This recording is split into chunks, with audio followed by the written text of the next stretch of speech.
Good morning, Dutchmen. It is Tuesday, October 14th here in New Zealand, and as I'm sure you're all aware, I am 4-2. It was not a very exciting game against Kenny this week. He beat me solidly 116 to 81. I didn't really have much to say from any of my players, but I did have a nice play out of Andre Holmes out of Oakland, who came up with a solid 26 points, sitting on my bench.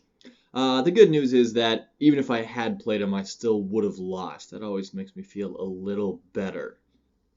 Taking a quick look around the rest of the league, it looks like Krishna's going to go ahead and lose to Lou. Tiller and Geb are going to come in at 500 at the end of this week. Tom Butler finally broke his losing streak with a big win over Kurt. In the Battle of the Collins, it looks like Semi's going to go ahead and continue his losing streak while Colin pulls up to an even 500. And it looks like Squeak's going to top Brian Kelly, putting them both at 4-2, tied with me.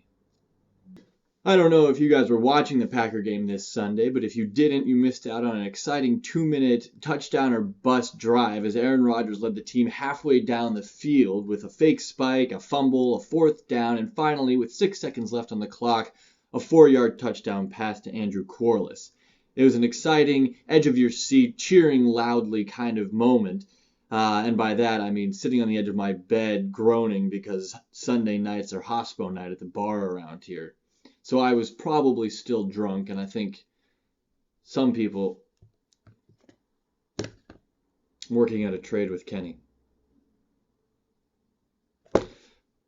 I think some people probably had a heart attack. Not to take away from what the Packers did, because I think what they did was pretty sweet. But I do have to say that as a defense, I don't understand how the Dolphins kind of just took that play off. It doesn't matter if the quarterback's running up, shouting, spike, spike, spike, whatever they do. You don't take any plays off. You play every down regardless of what happens. Even if he's going to take a knee, you still play the down. That being said, I'm very happy they did. It really made, I'm pretty sure that play got us into the end zone on the next one. So, thanks to them. As you can tell from my surroundings, I have moved. I am now in a house instead of a flat with currently living with a couple, and we're looking for one more person to fill an extra room. But I sat down with the girl today and we watched the newest episode of The Walking Dead. If you haven't seen it, stop now because, oh my God, that was crazy. So much badass. So many times I just, Anyway, so the point of the story is not how great The Walking Dead is, because I could go on about that for a while.